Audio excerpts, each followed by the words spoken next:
People all the time ask me about the iconic cars in this mythology. When I think of the Dodge Charger, I think of that moment from the first film in the Toretto garage where Dom and Brian... For over 2 decades, Vin Diesel has built a career on speed. He's the face of a franchise that turned street racing into a billion-dollar global phenomenon, the man behind the wheel of cars that fly between skyscrapers and outrun explosions in slow motion.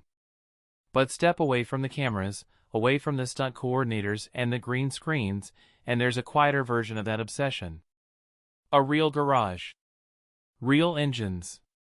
Real history. And when people finally got a look at what Vin Diesel actually keeps behind closed doors, it turned out to be far more personal than anyone expected. This isn't a showroom built for Instagram. It's a collection built across a lifetime, filled with cars that mean something. Let's step inside. Before Vin Diesel was Dominic Toretto, he was Mark Sinclair, a kid with a love for cars that had nothing to do with Hollywood. By the time the first Fast and the Furious film launched him into global stardom in 2001, Diesel wasn't just an actor reciting lines about family and horsepower. He was a producer with creative input on the franchise itself, and that gave him something most leading men never get, a say in which cars actually ended up on screen. Diesel has openly called the 1970 Chevrolet Chevelle SS the franchise's first true fast car, the vehicle that essentially launched the entire aesthetic the series became known for. That's not a small detail. It means the cars in these movies weren't simply chosen by a production designer flipping through a catalog. They were chosen, in part, by a man who genuinely lives and breathes this stuff. That distinction matters once you understand what his real garage actually looks like. It isn't a sterile collection of investment-grade exotics sitting under museum lighting.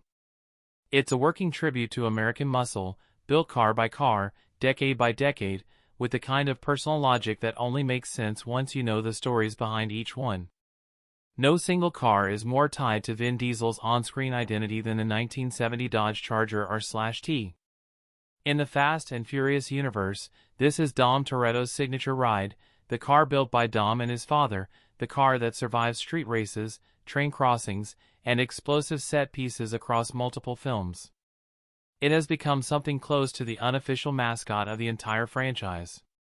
The Charger driven on screen across the films has typically been a kit car, a recreation built for stunt work rather than an original factory model, since few productions can afford to risk an authentic, increasingly rare classic in a high-speed chase sequence.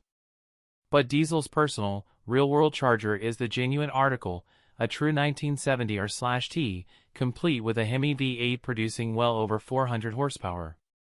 According to reports on the car's history, the example currently in Diesel's collection carries a price tag in the range of $1 million, reflecting just how rare and valuable an authentic, unmodified Charger R/T from that era has become, especially with documented provenance tying it back to its production year. It's the car that, more than any other, blurs the line between Dom Toretto and the man who plays him. Diesel doesn't just drive a Charger in his movies. He owns one in real life because, by his own account, it represents where the entire saga began, and he's described it as holding a particular emotional weight tied directly to the franchise's first film and the destinies of Dom and Brian colliding at its emotional climax. Sitting alongside the Charger R/T is a rarer, stranger cousin, the 1969 Dodge Charger Daytona. Only a limited production run of these cars were ever built, and Diesel's example has been restored with real care. What makes the Daytona fascinating isn't just its rarity, it's the engineering behind it. This was a car designed from the factory for NASCAR competition, featuring a distinctive pointed aerodynamic nose cone and a towering rear wing that weren't styling choices, they were functional necessities. At high speed, that wing helped keep the rear end of the car planted to the track, preventing dangerous lift. It's the kind of detail that separates a true gearhead's collection from a celebrity's vanity purchase. The Daytona barely registers in the films themselves. Diesel owns it because he understands, and apparently respects, exactly what it represents in motorsport history. If the Charger represents Dom Toretto's identity, the Chevelle SS represents something closer to Diesel's own heart. As mentioned, he's called it the franchise's first real fast car, and that affection seems to extend into his personal garage. His 1970 Chevelle SS isn't loaded with flashy modern modifications. It runs a period-correct big block V8, the kind of raw, mechanical power that defined muscle cars before computers and turbochargers took over the genre. It's not the rarest car he owns, and it's far from the most expensive. But by his own description, it holds a different kind of value, the value of a beginning. And then there's the car that breaks every pattern in the collection. The Lykan Hypersport is a Lebanese-built hypercar, and only 7 were ever produced worldwide. Diesel owns one of them. The numbers alone are staggering: a twin-turbocharged flat-six engine producing roughly 780 horsepower, a top speed north of 240 miles per hour, and a price tag that reportedly sits somewhere between $3 and $4 million, making it comfortably the most expensive vehicle in his entire collection. The car famously appeared in Furious 7, in the now iconic sequence where it gets driven between Abu Dhabi skyscrapers, though the unit used for that stunt was a specially built duplicate rather than a production model. What makes the real Lykan so absurd isn't just the speed. It's the details: diamond-accented headlight trim, a holographic display system built into the dashboard instead of a conventional touchscreen, and a level of customization that turns the car into something closer to a piece of functional art than transportation. It's the one car in Diesel's garage that exists purely at the intersection of cinematic spectacle and real-world exclusivity. Most muscle car collectors eventually find their way to a Corvette, and Diesel's garage is no exception, though the one he chose says a lot about his preference for substance over flash. Rather than a flashy modern model, he owns a 1963 Chevrolet Corvette Stingray Grand Sport, a first-generation racing-oriented variant built with motorsport in mind rather than comfortable daily driving. It's lighter than a standard production Corvette of the same era, built to shed weight wherever possible in pursuit of better lap times, and it briefly appeared on screen during Fast 5. Collectors have valued similar examples anywhere from roughly $70,000 to well over $100,000 depending on condition and provenance, but for Diesel, the appeal seems to be less about resale value and more about owning a piece of genuine, stripped-down racing history rather than a showroom cruiser. Beyond the headline vehicles, Diesel's collection runs deep into corners most fans never think about. There's a 1966 Pontiac Bonneville, an enormous, heavy piece of American engineering from an era when full-size luxury sedans prioritized presence and comfort over speed, stretching well over 18 feet from bumper to bumper and weighing close to 5,000 pounds. It's the kind of car that simply doesn't exist in the modern market, where size and weight have become liabilities rather than selling points. There's also a 1974 Plymouth Barracuda, the final model year of a car that spent a decade going head-to-head with the Mustang and the Camaro for pony car supremacy, powered by a big block engine that produced well over 200 horsepower in an era before emissions regulations reshaped what muscle cars could be. The Barracuda never gets quite the spotlight that the Charger or Chevelle receive in the films, but among muscle car enthusiasts, it's considered just as much of an icon, prized for its aggressive fastback styling and the sheer rarity of finding a clean, unmodified example decades later. And then there's a 1993 Mazda RX-7, a car that couldn't be more different philosophically from the rest of the collection. Instead of a traditional piston engine, the RX-7 runs a Wankel rotary engine, a unique design that trades brute torque for high revs and a famously smooth, almost otherworldly sound. Motor Trend actually named it Import Car of the Year when it launched, recognition that places it in a completely different lineage of automotive excellence than the muscle cars surrounding it in Diesel's garage. Owning something like the RX-7 alongside a Hemi-powered Barracuda says something about Diesel's taste. He's not just collecting raw horsepower, he's collecting different philosophies of speed, treating American muscle and Japanese engineering as two equally valid answers to the same question. Not every vehicle in Diesel's world arrived through a purchase.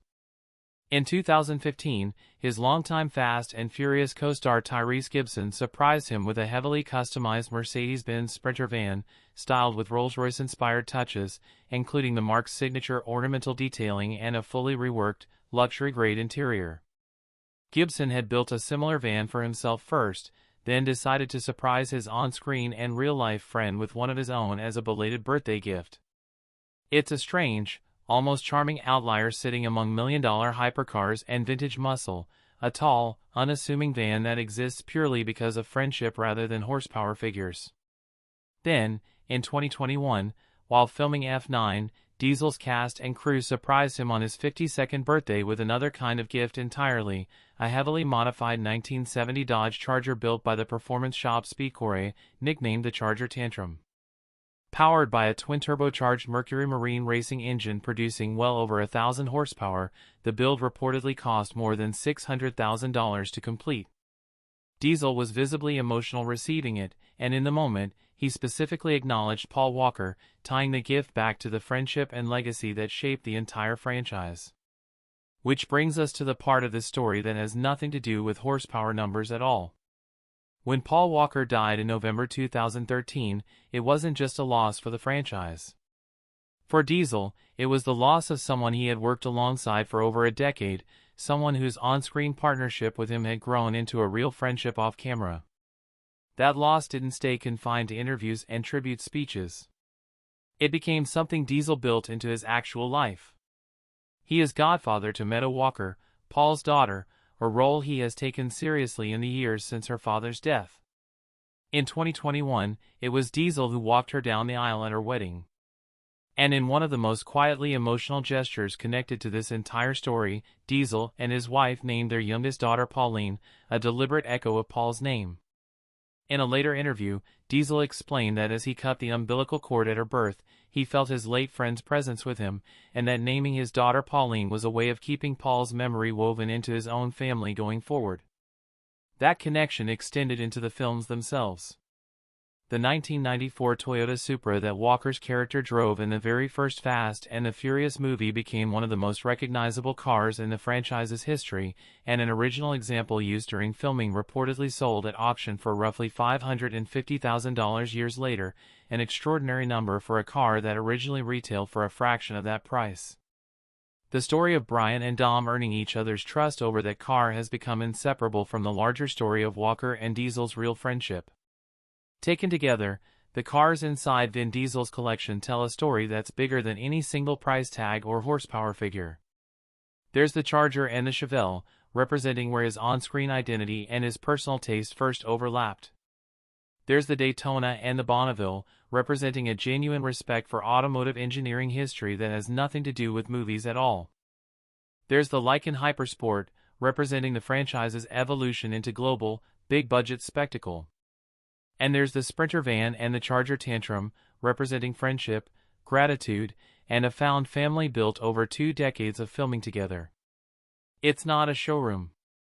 It's closer to a timeline, told in steel, paint, and horsepower, of exactly how one actor's love for cars grew alongside one of the biggest franchises in movie history. And somewhere in the middle of all that machinery sits a reminder of a friendship that ended too soon, kept alive in the smallest of ways, a name, a car, a gesture nobody asked him to make, but one he made anyway. Thanks for watching. If you enjoyed this, don't forget to like, comment, and subscribe. Click the next video for more exciting content.